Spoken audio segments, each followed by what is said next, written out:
which is kind of fascinating to me. Like, because it'd be like, I would think some people's first instinct would be to get the fuck as far away from the thing that's making you kind of feel that way. Like, yeah, I've done some stupid shit, and, you know, I guess I just wasn't brought up in the same way where I'm like, you know, God left something out, or like different upbringings, different wiring, maybe. I know the difference between what I believe is right and wrong, and I have a moral compass, but like a lot of shit is just my bad decision making is what I would chalk up, you know, to some of my problems in the past. I can see how the church, especially maybe the type of church you were in, or like that go to hell, they're selling hell more than they are heaven. You know, anything you do outside of what they, you know, deem as the way God wants you to be, you're going to have guilt about it. Which is a tool that's used by the church to keep you loyal. Well, and it's funny guilt too, and because shame and you're selling salvation, so you're selling and it's the answer. also, and I'm not sure if I have what kind of church, but some of the most evil motherfuckers out there take it back to like Florence, and I mean, like, you know, hundreds of years ago or whatever, killing, mass murdering. I mean, how many people have died in the name of God?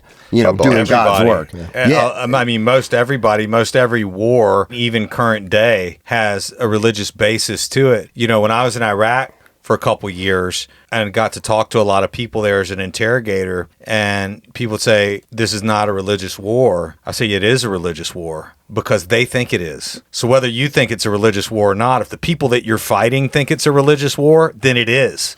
Because they are living and dying, and so are you living and dying from their perspective upon the belief system. Inshallah, which means God's will. And so every conflict, everything, I mean, when you look back at the history of how the Vatican was created and how the Vatican Bank was created, you know, a lot of things happened in the 1500s, man, that really changed the course of religion, changed the course of history, and changed the course of our idea about God. And, you know, we talk about it a lot with Matt, how the world changed from a 432 hertz to 430 hertz frequency. We were talking about old ancient structures, and because we were very fascinated by ancient aliens and a lot of that stuff. Well, when we look at ancient structures, like ancient churches, for example, that were built prior to the 1500s, most of them are in Europe, but we even see some in America, which is hard to explain because in 1492, apparently Columbus sailed the ocean blue.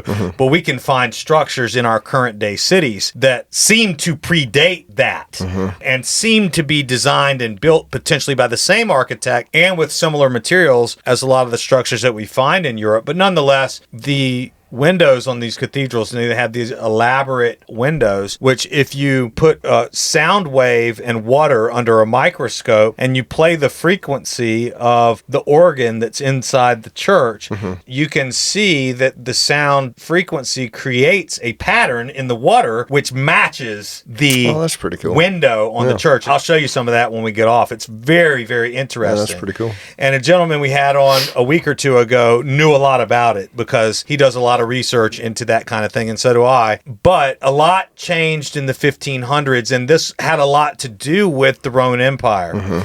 And how they changed things and how they removed many books, including the Book of Enoch, which is a very important book from the Bible. And that's where we get the New Testament from. Or not the New Testament, but the King James Version, right? Anyway, yeah. So yeah, I mean, so the church, you know, tries to keep you in this one line. Well, look at the witch trials. I mean, sure. I mean, who the hell burns a beautiful woman alive? I mean, what kind of thing is that to even watch? We come from a brutal, brutal world. Yeah. I mean, and religion is, a lot of it has been done in the name of religion. Exactly. Yeah. In the name of God or in the name of religion. I mean, our money has it. I mean, like everything is painted with a brush of religion. It really is. Like the brush of religion. And so you growing up in that, I didn't. Ben, I know you said you went to the church and you used to go. I just, being in that line and then going into that business. Well, I'll give you a little bit of an answer to your question. If you think about it long enough, I knew something was missing in me. I'm pretty open about about that, or I felt like something was missing in me. But somehow, from a very early age, I knew that spirituality was real. Right. I read the Bible through for the first time when I was 8 years old. Wow. So and when I sat in church when I was a child, I listened, I paid attention. I served the church. I mean, I sang in choir, I went to youth group. I did everything. Boy Scouts, RAs, the whole thing. Something in me knew that the spiritual path was the right path, and I still believe that to this day. But going to seminary, to be fair, and I don't know that at the time I would have said, oh, this is why I'm going. I thought, okay, well, surely these guys have the answers. And there's all kind of stories I could tell you about, how divine inspiration came into my life. I mean, just crazy phone calls I would get out of nowhere that I shouldn't have gotten. Just things that I know for a fact this is what I'm supposed to be doing in my life, right? I go to seminary thinking, okay, well, here's going to be some answers. And so I remember going, I'm like, hey, look, I'm cool with your view on the Bible. I'm cool with your view on the church. I'm cool with all that. Just explain to me why. Just let's talk this out. Give me some intellectual information, right? I need to know this. And I remember I was about 2 semesters in, and I was sitting in hermeneutics class, and hermeneutics is the study of the Bible. And the professor says, if the Apostle Paul were alive, he couldn't pass my class. And I remember when I was walking out the door, I thought, son of a bitch, they don't know either. Like, they don't know. And then I realized something else, brother. 126 hours is how many hours my degree was. Right. And 1 hour was personal spiritual disciplines. 1. Wow. So I knew without a shadow of, I'm like, man, this can't be right either. And so in this process, I start traveling to Uganda and seeing the rest of the world. I went to India, I went to Germany, I went to Greece. I mean, I spent time on Mount Athos with the monks in Greece. I mean, I've done all kind of things, right? So I knew the essence of spirituality was real. Right. I just knew that my medium for looking at that was not. And so I'm trying to dismantle that. And even in church, you can go back. I mean, my sermons are still online. I can go back from 2014, 15 and talking about, the kingdom of God is here right now, not some far off other place. And you can create heaven or hell for yourself here right now. So that's very controversial in the evangelical world to even say those things, right? So I was already on a path of saying, hey, and that's why we had church in a barn. It's like, I don't want to be religious. I don't want to be religious. I want to be real. That's what I want to be, and I want to be alive. And I knew that involves spirituality, and we can get to this, later, but that's where yoga came in. That's where nature came in. I've always went. I mean, I remember being 5 years old and laying out in the woods for hours by myself. I've loved the woods and always have. It's always been a part of my life. Yeah, Ben's a big outdoors, and we've had many conversations about, raising our kids and the importance of being in the outdoors, and being outside and not, behind your phone or, and being unplugged. And because if you read what I read, here's the thing. We are not going outdoors. We are outdoors. Right. We are made up of the same shit that it's made out. We are not made out of sheetrock and wood. We're not made out of this stuff. We are made out of the same thing that nature's made out of. So when we enter nature, we're not going into some foreign something. We're actually going into what we're made to be in. We're going home. I take a group of guys elk hunting every year in September. We go to Colorado, hiking to the backcountry. Cool. We're looking at 13,000 foot peaks all over. Come on. Can I go this year? I really want to go. Not to get you off course, but Jason, tell Ben, because you and I have been in communication. You've been gone for the last 3 weeks. Yeah, I just got home. Explain to Ben what you've been doing, because it's pretty epic. Yeah, we left Atlanta, went to Bentonville, Arkansas, mountain bike for 2 days, went from Bentonville to Durango, Colorado, mountain bike for 2 days, went from Bentonville to Zion National Forest and climbed for 2 days, and then we ended up in Yosemite National Park, and we climbed in Yosemite. Where was I? I should be there. These are the kind of things that I want to do. He was sending me, and I told him, but when we spoke on the phone, and we were like, all right, you're going to be back at this point, I said, feel free to send me photos as you progress. And he did. He sent me these gangster, just beautiful photos of the shit he was doing. I was like, fuck. I was like, beautiful. I mean, that's incredible. I'm here in Atlanta. No, it's really incredible too. I mean, because as we look more into, let's say, the Earth, right, and space and the atmosphere and these kinds of things, we realize how it was made specifically for us.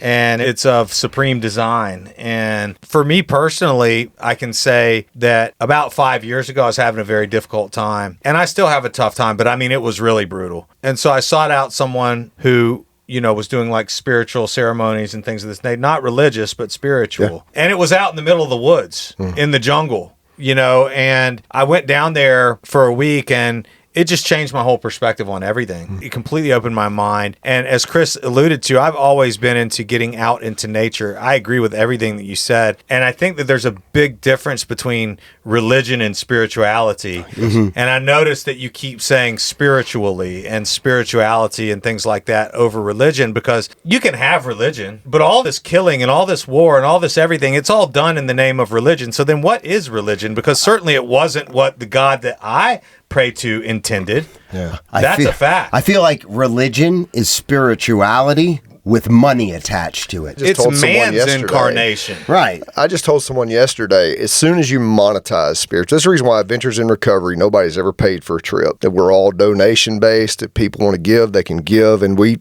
fulfill our budget every year, but not a single guy that goes on these trips pay, because when you monetize somebody's spiritual life, you remove the essence of what the spiritual life is supposed to be. Even in Christianity, we follow a man that they call Jesus. Jesus goes into the temple and cleans the temple out because they're making money off of spirituality. And so your point is, if religion is what it is a group of people who come together to live life together, and that's a beautiful thing. That community is a beautiful thing. I believe in the Christian community. I can't think of a single catastrophe that happened in my life that the church was not present and loved on me and my family. The church has been present for every bad thing that's happened in my life. But the second that you say, hey, and by the way, if you really love the Lord, you tithe.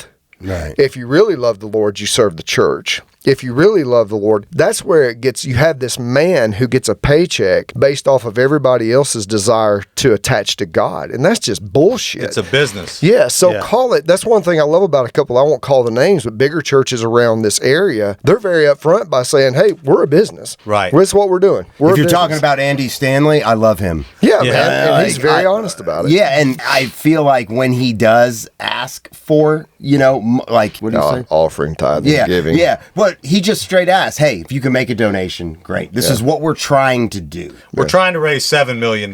So we could buy... I mean, he does that. No, he did. He does. He's like, we need $7 million. And then when they needed more, he was like, the ground in Buckhead is very costly. Right. And it is. It was $30 million. You remember that pitch? Were we in there together? Yes, we were. Yeah, we were there together, and Andy Stanley rolled out. I was like hitting my pockets. How they needed $32 million or something like that for the Buckhead church. They raised it. But I think what they do for the area, and I grew up in like it was a Jewish, but not really Jewish. We were kind of practiced the Christmas and all that stuff. But I love Andy Stanley's church. I love his messages. I love him as a communicator, and I love how non-judgmental I don't know if they've always been this way, and if his dad was kind of like this, but it's just like everybody's welcome. If you don't want to turn your life over to Jesus Christ, at least sit for the message and hopefully be a better person is what I get out of it. Yeah. Can I shift gears just a second? Sure. Okay, because I know I might have a timeline or whatever. No, whatever. When I was working in wilderness therapy, and in wilderness therapy as a field guide, I would spend 8 days in the woods with a group of kids, and then I would be 6 days at home, then 8 days in the woods and 6 days at home. So I was living out in the woods with these kids, and these kids were,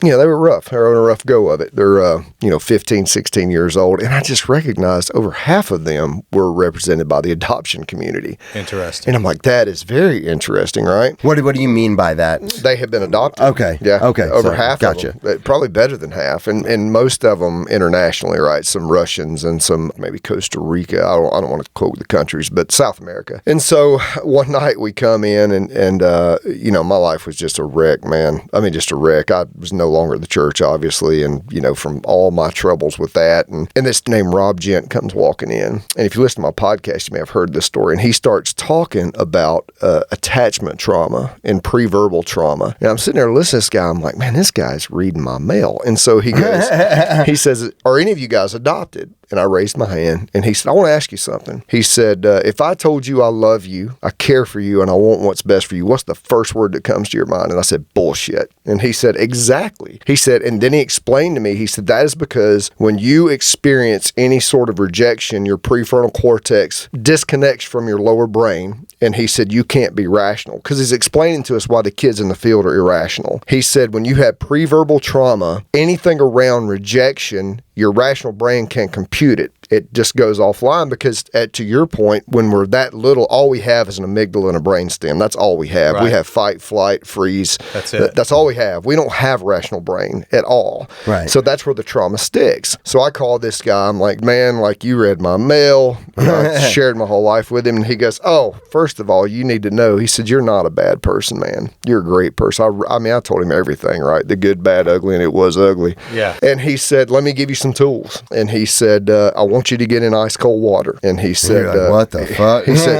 said, have you ever heard of Wim Hof? I'm like, yeah. He said, I want you to get in ice cold water. He said, I want you to do some holotropic breathing. He said, follow Wim Hof. He said, I want you to do some meditation. And he said, I want you to do some yoga. And he explained to me about regulating my central nervous system. That was October 19th of 2021. I took my first ice bath, and it was not immediate, but it was almost immediate, to where the transformation, my wife could come on here and even tell you, just that spiritual life that I had looked for my entire life. I think it was Rumi who said, I searched for God in the synagogues and churches and found God in the ultimate place, and that's me. And he also said, I searched for myself and found only God, and I searched for God and found only myself, right? So it's like, wow. This inner thing that I found, and that's where Adventures in Recovery birthed out of. So I went and did my 200-hour yoga cert and did my Wim Hof certification. And so, yeah, there's an ice bath sitting on my back porch. I was in it this morning. That's awesome, man. And we both did a program called 75 Hard. Yeah. And then phase 2 of that program, after you complete it, whenever you decide to do it, was you needed to,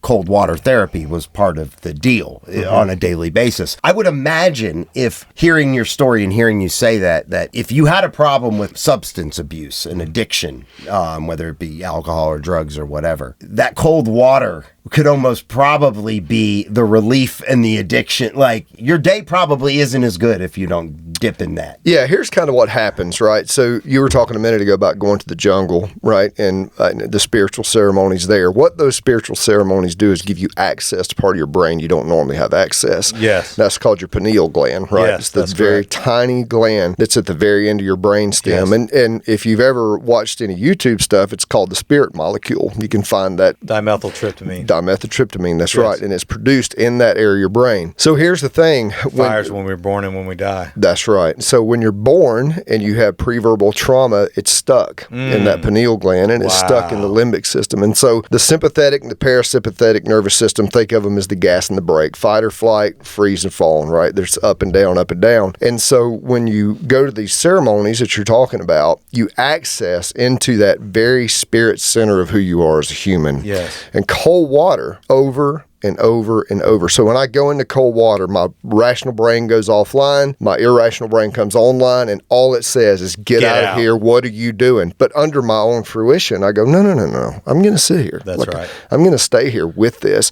And I close that prefrontal cortex back down over and over and over and over. It's just like going to the gym. It's just like going running. You're just training it. Now you're winning a negotiation. Now you're not even in negotiation anymore because the lower brain doesn't need to negotiate. Yeah. That's why it works for PTSD as well. I'm assuming that's, you talked about being Iraq interrogation, so I'm assuming that's part of what that is. That's why it works. All that trauma sticks in your autonomic nervous system. So when people will say, God, I act this way and I don't know why. So it's because it's stuck in your autonomic nervous system. It happens automatically. It takes a long time too, man. And I mean, it's not something that just, well, for me anyways, that, it's just solved. No. It's like, now I have tools that I can use, but it's up to me to use the tools. That's right. And you get stuck back in that vicious cycle where, for me, I haven't gotten in cold water in probably 2 weeks now. And you're reminding me right now that I haven't. Yeah. And I'm like, why have I not gotten in? How has it been 2-3 weeks and I haven't even gotten in cold water? Yeah. But you don't realize it. And then you get back into those nasty cycles, and those areas of your mind open back up, and its consistency is so important. Well, it's usually when you have addictive behavior, right? You're taking an internal problem and you want to bring an external solution. Right. So that could be your cell phone, that could be methamphetamine, that could be heroin, that could be alcohol, that could be food, that could be a person, that could be sex, that could be whatever the 9 million things different are. The root is the same. I'm trying to take something external and fix an internal problem. But this is where spirituality comes in. It's not an external solution. It is an internal solution. And that internal solution, this drives people nuts. when I say this, that I work with, is choice. You just said it. Choice. I have to choose to get my ass up at 5:30 a.m., go to my mat. I do poses for 20 minutes. I meditate for 20 minutes. I breathe. I do 3 rounds of breathing. I go straight upstairs into the ice bath. I flop over in that thing. Doesn't matter if I've had to chip ice off the top of it before to get in. I get in. I was in Yosemite. I got in the river. My buddy Drew has a picture. There's snow melt 100 yards away. And they're like, you're crazy. It's like, no. No, I'm not. I'm far from crazy. You fuckers are crazy for sitting up there on the bank, right? I'm down here where you're getting sane, right? That's right. And that moment of choice creates the ability to go, and now when that shit fires off inside of me, for you, PTSD, for me, pre-verbal trauma, for other people, it could be molestation, it could be 9 million things. You're able to go, oh, wait a minute, I can catch that, capture it, and bring it back down. There's a beautiful verse that Jesus, I think it's Jesus, says this. No, it's not Jesus, it's Paul. Says, take every thought captive and make it obedient. Then Paul also says, the church looks over this. It's crazy. Paul also says, don't be conformed any longer to the pattern of this world, but be transformed by renewing of your mind. Yes. Nicodemus comes to Jesus in the middle of the night and starts asking him questions, and Jesus goes, listen, quit asking me all that. If you really want to see the kingdom of God, you got to be born again. Well, the church turned that into something you can sell. That's right. But if you want to get saved, come to church. Jesus does not mean anything like that. And anybody wants to debate that, I'll debate it. He means you need to walk into every moment of your life as if you've never seen it before. Yes. And the only way you can do that is through meditation, through nervous system work, and Jesus taught that. Very clearly taught that. It's so interesting. Plant medicine, too. I mean, mushrooms are very effective. Like Very psilocybin is very effective at that fresh look. Whether it's a micro or macro dose, it can provide that space. Lights up the pineal gland. Yeah. Yes, absolutely. And it's an amazing experience to see your life through fresh eyes, because all of a sudden you realize how beautiful you are, Removes and the how ego. beautiful your family is, and how beautiful and divine everything currently is. And it's almost like a song, where your life is almost like this beautiful song or this beautiful tapestry, and you're literally in the middle of the song. And it's just like, oh my gosh, wow. And so then all of a sudden it creates this level of gratitude and appreciation. And I remember those moments. I remember all those moments.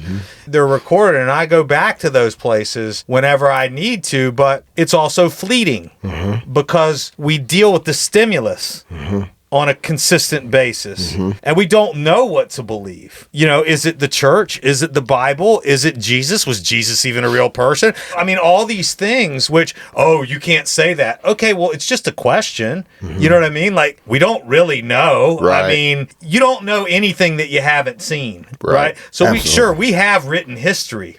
That's why I love architecture so much, because architecture tells a story that written history does not tell. Right. And it's real. And it was built. And it's still there. And we can look at it and go, what is that? Yeah. What were they thinking when they built that? Because when I read history about when that thing was built, it doesn't say anything about the level of sophistication that structure requires. Yeah. Because we don't even build like that now. I don't even know if we can. We probably can, but we don't. We don't, right. Well, I mean, some things, as we discussed in last week's episode with Matthew LaCroix, is these ancient structures. Like, we don't have the technology to move 100,000-ton blocks. We don't even have the machinery. So how the fuck were they doing it? What did they know that we don't? And we're supposedly the most advanced civilization? Bullshit. Yeah. Like, there's, maybe in some capacity, but not others. And what is the sky, and what is the earth, and what are the stars, and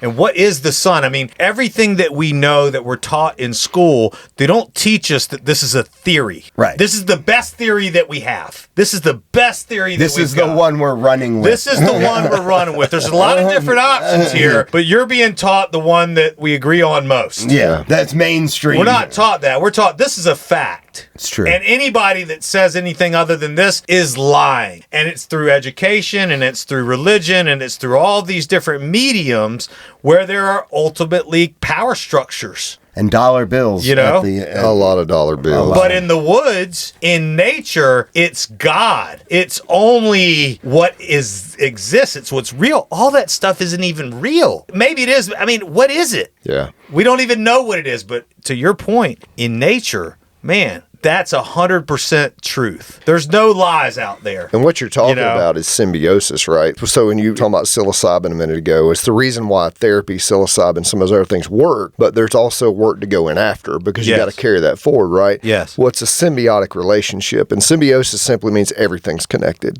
Yes. There's nothing unconnected. So we look at the sun, we go, that's the sun, but the sun is actually me and I'm actually it. We look at the sky, we go, that's the sky, but it's actually all part of what we are. That's right.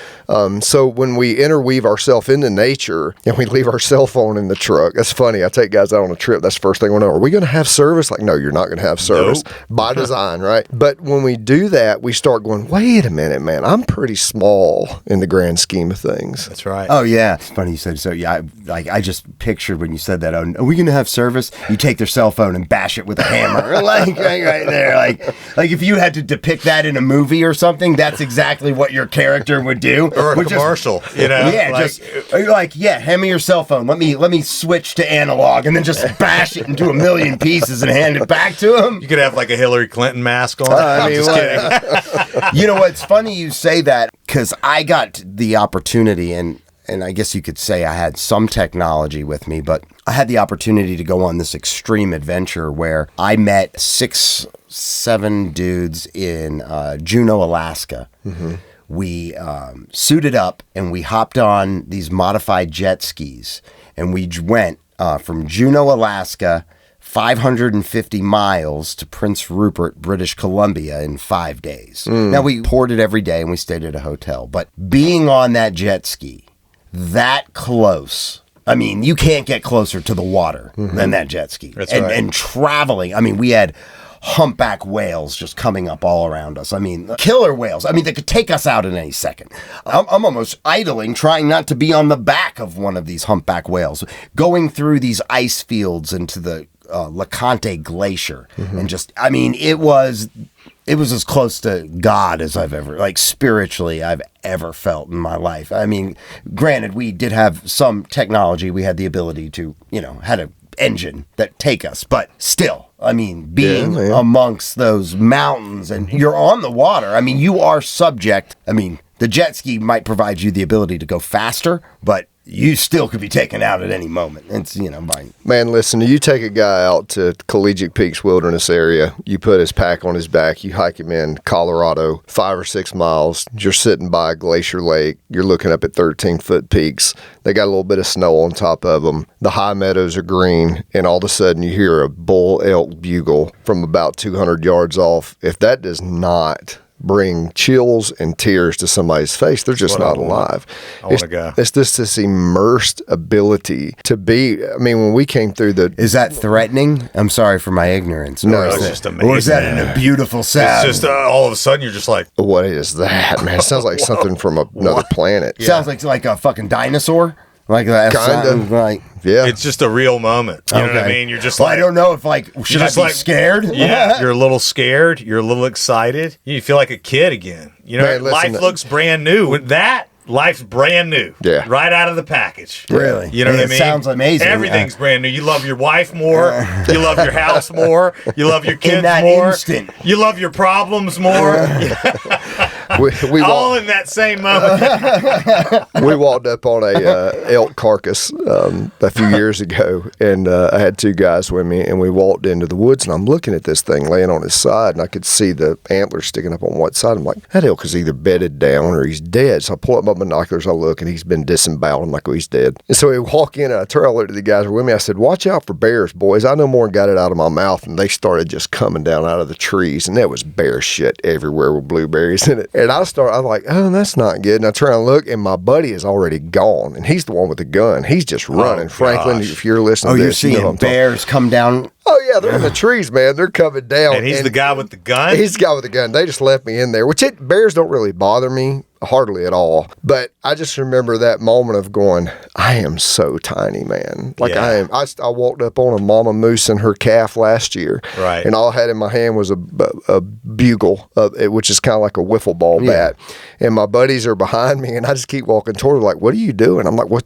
either she's got to move or we do. So I start beating this bugle tube on my leg and she walks off. But those moments, man, you just realize, like, there's nothing alpha about me. She could have called over and just mutilated me. I can't run from her. I can't do anything. She just kill me. But But at the same time, I want to be close to that. That's right. I don't want to run from that. I want to be up on that, man. So if you decided to run, would it have probably chased you? An elk or a moose? Yeah. No, huh? No, okay. No. But you stood your ground. You're like, you know what? I think I can get this thing to move.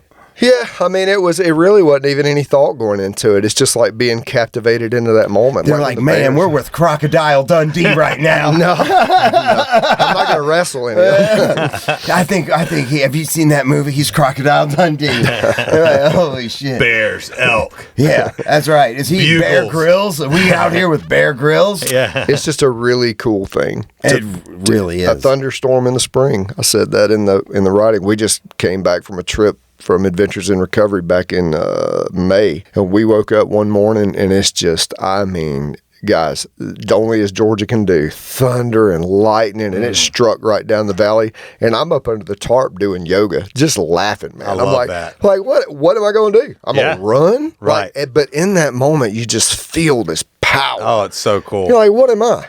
What am I? I'm like a flea on a German Shepherd's back. I can be flicked off at any moment, and it just makes you so alive, man. It's that illusion of control that nature takes away from you. There's just no security of any Well, the kind. only control we have in our entire lives, brothers, is our choices. That's it. Other than that, we don't have any. Until you can't make the choice anymore, because it's taken away from you. The that's ability still a to choice. do so. That's still a choice, though, how you respond to it. You read a book by a guy named Abraham Heschel. He was, nope, that's not the right name. I'll think of it in a minute. Danielle Steele? No, he was in a Nazi concentration camp, and he talks about choosing to be happy, choosing to love his oppressors, choosing to not let that be what defined him was being, and he lived through it. Victor Frankl. Yeah, Man's Victor Search Frankl. for Meaning. Yes. Yeah, it's an awesome book. He's an amazing guy. Yeah. So how often do you do these retreats, adventures? How often are you taking people out into the wilderness and into nature? So we did 4 this spring. We did 2 for guys in recovery, 1 for dads who had lost teenage sons to death. And then we have 1 leaving for guys in recovery tomorrow morning, actually. They'll meet me at the trailhead and we're headed out. Then we'll take off the summer. We really don't do a whole lot over the summer because it's too hot. Yeah. So, and how many people will be with you? 6. Is that always the number typically you go for? 6? If we get that many to sign up, yes. Sometimes we have people drop and plug the website again. recoveryadventures.org. So, God, that whole thing with dads who lost their teenage, is it son or daughter? You know, man, but listen, hey, we had a dad that went, and I won't call his name, but he knows who he is, and he'll listen to this. He was on the verge of divorce. He was already dividing assets. His son was killed in a UTV accident, flipped it over, killed him instantly, 16 years old, whole life in front of him.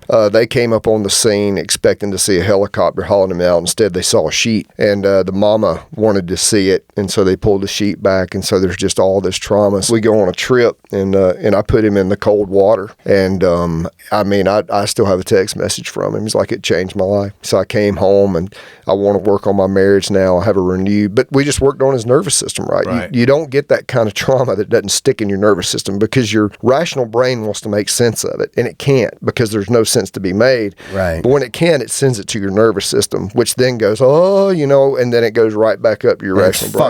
It fucked you up. Yeah, and so, man, he's doing his practices. He's doing cold showers, which work just as well. For those of y'all listening, he does yoga, he does his breathing, and it's really transformed his life. That's crazy. It's amazing. I mean, man. that's cold. I mean, cold water seems to be the answer. It's big, man, because what it makes you do, I mean, there's a whole scientific aspect to it, which we discussed, but really what it makes you do is it puts you in a position where you're incredibly uncomfortable and you just have to remind yourself that you're okay and you have to stay still.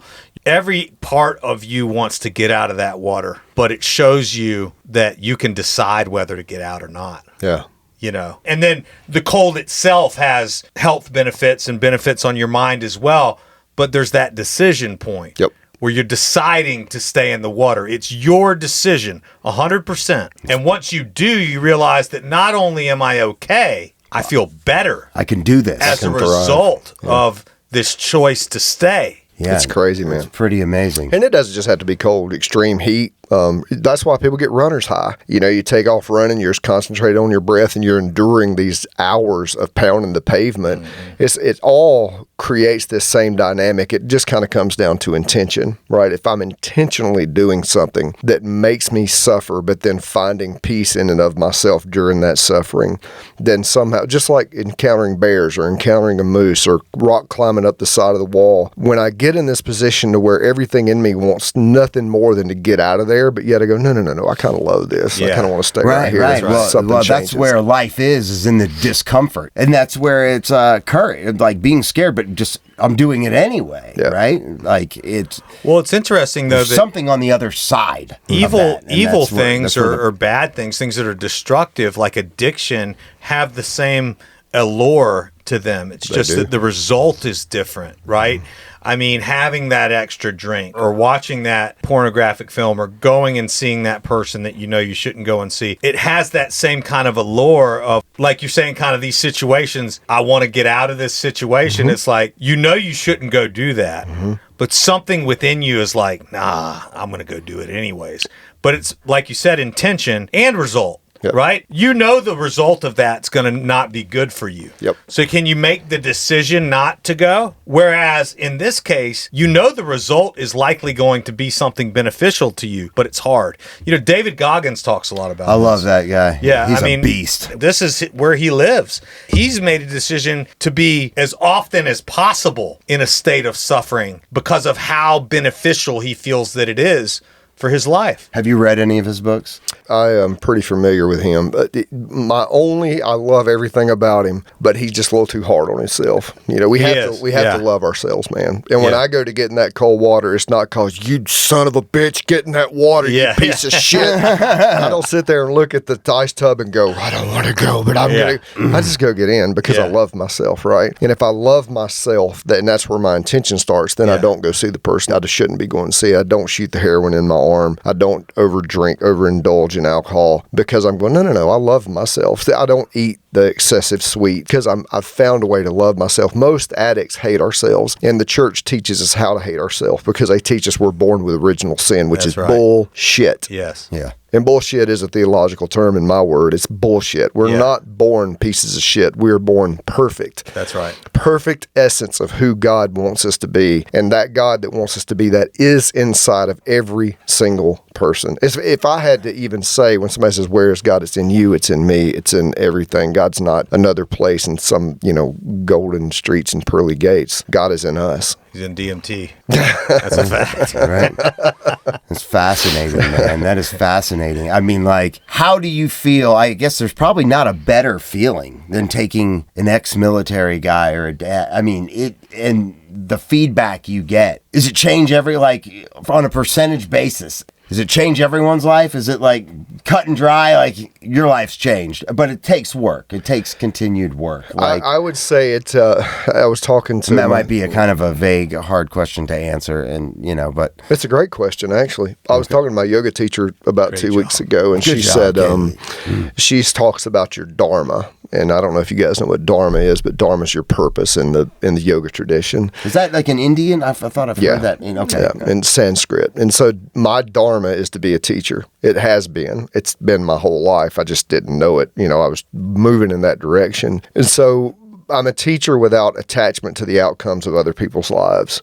So I teach without any expectation, right? So when I teach somebody, and whether it's, we're walking down the trail and I'm showing them, what long broadleaf plantain looks like, or a pipsissawa, or this is a sourwood tree, you can chew on the leaves, or, this is a chicken of the woods mushroom, or this is a chanterelle. Or if I'm teaching them how to do breath work, or if I'm putting them in cold water and explaining the sympathetic and parasympathetic nervous system, I'm giving them information that has worked for me, and what they do with it, I have no control over. Most teachers want to control the outcomes. I do not. I just give it to them and they do. And what I have found is if you brought, I don't know how many people we've taken out in the woods. Let's say I've taken 50. And if you brought all 50 of them in here, you might find 2 that would say, yeah, my life wasn't really changed by that. The other 48, and we've got video of it all. They're like, I'll never be the same. We get 30-day surveys back from them. Same thing. And it's not me. It's just nature and the information. Right. And you're just showing them. It's like, give a man a fish, you'll feed him for a day. And try to teach him how to fish, and he'll be able to feed his family and everybody else he comes into, counter with.